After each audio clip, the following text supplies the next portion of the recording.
आरडायस के साहित्यिक क्लब द्वारा आयोजित कवि सम्मेलन में मैं मोहित और मैं सोनम शर्मा एमबीए द्वितीय सेमेस्टर के छात्र आप सभी का इस कवि सम्मेलन में तहे दिल से अभिनंदन करते हैं। जैसा कि आप सब जानते हैं कि कवि सम्मेलन इसलिए आयोजित किया जाता है किस लिए आयोजित किया जाता है ताकि जो बच्चे अपनी पढ़ाई के साथ साथ कुछ समय अपने हृदय के भावनाओं को व्यक्त करने के लिए मोतियों में पिरोकर कविता से अपने भावों को व्यक्त करते हैं, उनको प्रोत्साहित करने के लिए ये आयोजित किया गया है। सोनम जी, एक कवि की व्याख्या को शेर में व्याख्यात करता हूँ। इतनी रंग बिरंगी दुनिया दो आंखों से कैसे देखूं, इतनी रंग बिरंगी दुनिया दो आंखों से कैसे देखूं, हमसे पूछो इतने अनुभव एक कंठ से कैसे बोलूं। प्रिय दर्शकों, जिस प्रकार एक कवि को कविता लिखने के लिए एक प्रेरणा स्रोत की आवश्यकता होती है, उसी प्रकार एक प्रतियोगिता को सफल बनाने के लिए निर्णायक मंडल की भी आवश्यकता होती है। हमारे साथ हमारे निर्णायक गण माननीय निर्णायक गण हैं, जिनके शुभ नाम हैं मिस प्रीति मेहता और मिस मनीषा कौशिक। मोहित, हम इस कवि सम्मेलन में आ तो गए हैं, परंतु क्या इस सभा के तुम सच्चे मायने जानते हो? हाँ बिल्कुल सोनम, कवि सम्मेलन वो है जहाँ पर स्वरचित कविताओं का अपने ढंग से वर्णन किया जाता है। अच्छा, कवि स्वरचित कविताओं का वर्णन करते हैं। कवि, ये कवि लोग होते कौन हैं? क्या इनमें कुछ भिन्न प्रकार की विशेषताएं होती हैं? मेरे मायनों में कवि वो है जो कॉफी शॉप में ढेरों कप कॉफी और समय कविताओं की सोच में पी जाते हैं, और जब बिल आता है तब पता लगता है कि हमने कितने कप कॉफी पी है। कॉफी, बिल, ये सब तुम क्या कह रहे हो? मेरे हिसाब से कवि तो वो होते हैं जो किसी भी प्रेरणा के ऊपर कई पंक्तियां, रचनात्मक पंक्तियां गढ़ देते हैं और फिर उन्हीं पंक्तियों के द्वारा उनकी व्याख्या करते हैं।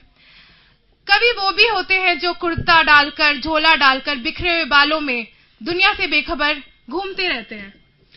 सोनम, कुर्ता तो तुमने भी डाला है और बाल तुम्हारे भी बिखरे हैं, इसका मतलब ये तो नहीं कि तुम भी कवित्री हो। बात तो तुमने सही कही मोहित, पर तुम ही बताओ फिर कवि होते कौन हैं? कवि वो होते हैं जो जब दूर दराज के इलाकों में बच्चा रोता है तो उसकी माँ उसको बोलती है, बेटा सो जा, नहीं तो कवि शेर लेके आ जाएगा। बजाय इसके कि हम अपनी वार्तालापों से अपना और दर्शकों का समय नष्ट करें, बेहतर होगा कि हम अपने पहले प्रतियोगी को निमंत्रित करें इस मंच पर, ताकि वो अपनी कविताओं से हमें आनंदित कर सके। तो पहले प्रतियोगी का नाम है महक गोयल।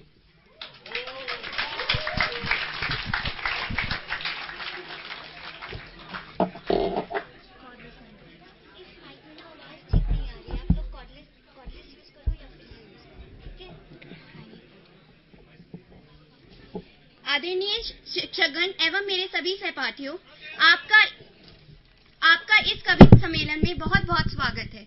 मैं अपनी पहली कविता बचपन के रूप में आपके सामने लाना चाहती हूँ। वो बचपन जो सबके जीवन में मिठास घोल जाता है, उस बचपन को एक बार फिर आपसे मिलाना चाहती हूँ। मेरी कविता कुछ इस प्रकार है। चलो ढूंढ लाएं वो बचपन सुहाना, जहाँ आंखों में मीठे सपनों को बसाया था, जहाँ प्यार से हर किसी ने हमें गले लगाया था, परियों की कहानी ने एक नया ही जहाँ दिखाया था। माँ जहाँ प्यार से लोरी सुना गोद में सुलाती थी, पापा ने हाथों को थाम चलना सिखाया था। दादी की कहानियाँ जहाँ नया रास्ता दिखाती थी, तो दादाजी ने कभी खिलौना तो कभी लड्डू दिलाया था।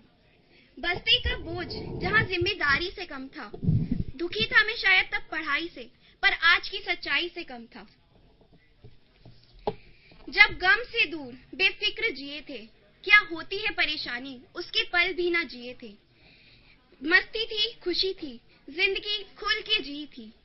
वो दोस्तों से मिलना, वो बहाने बनाना, आज फिर याद आया वो बीता जमाना। चलो ढूंढ लाएं वो बचपन सुहाना। ये बचपन बहुत सी यादों को लेके आता है। उन्हीं यादों के महत्व को समझाते हुए मैं एक कविता उन यादों को समर्पित करती हूँ। क्या है यादें? कुछ भूले पलों को सोच के मुस्कुराना है यादें, कुछ टूटे सपनों की खनक है यादें। फूलों सी महकती खूबसूरत है कांटों की चुभन भी यादें। दिल में छुपी बात है तो जहन में गूंजती आवाज है।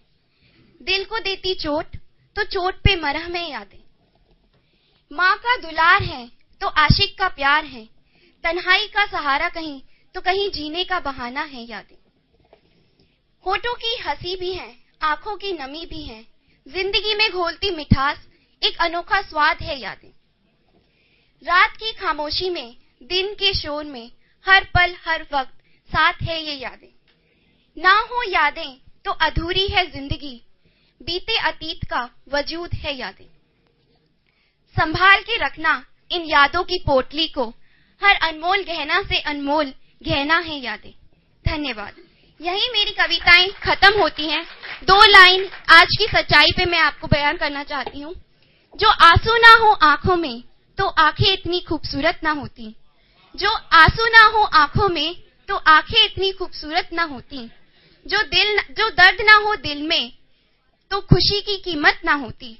जो दर्द ना हो दिल में तो खुशी की कीमत ना होती।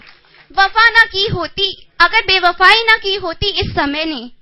अगर बेवफाई ना की होती इस समय ने तो वफा की चाहत ना होती। पूरी हो जाती मांगने से हर दुआएं तो उस खुदा की भी जरूरत ना होती। धन्यवाद।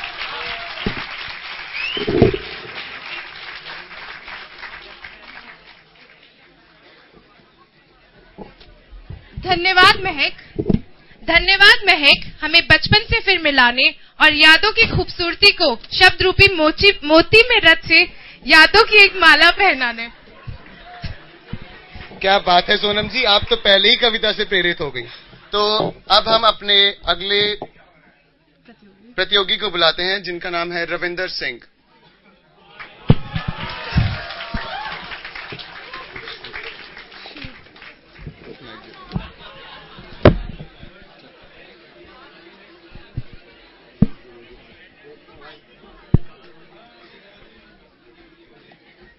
आदरणीय अध्यापकगण,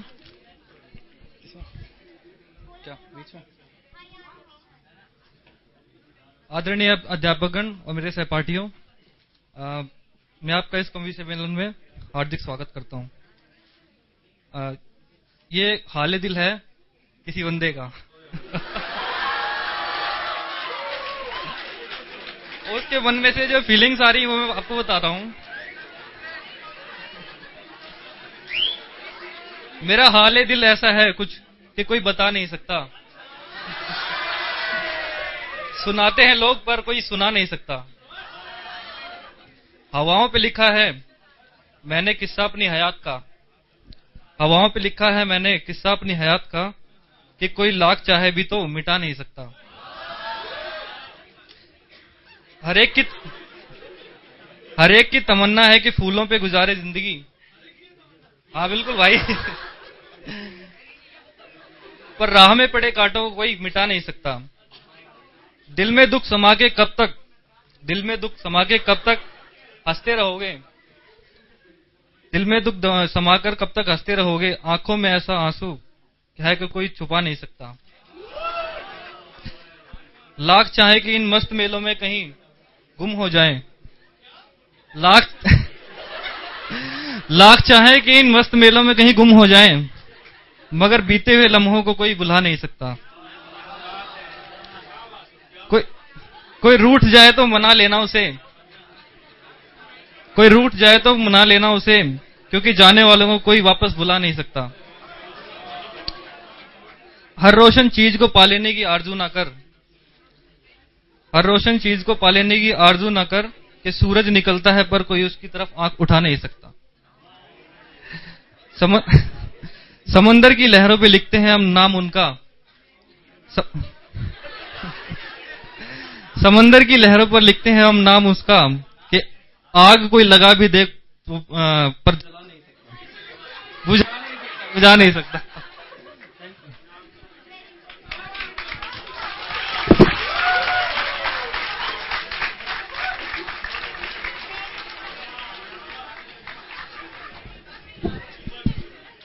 धन्यवाद रविंदर जी, बड़ा दर्द था आपकी आवाज में। यहाँ पे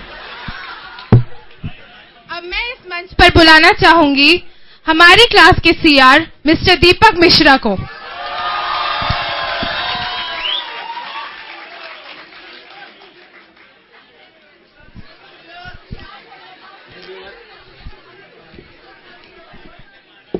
धन्यवाद सोनम और धन्यवाद मोहित।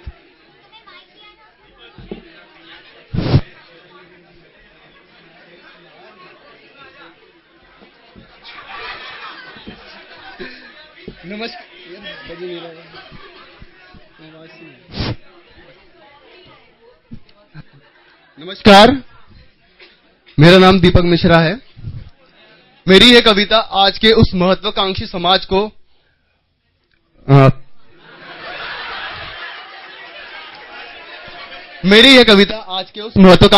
को समर्पित है जो आने वाले कल के लिए आज की छोटी छोटी खुशियों को भुला बैठा है।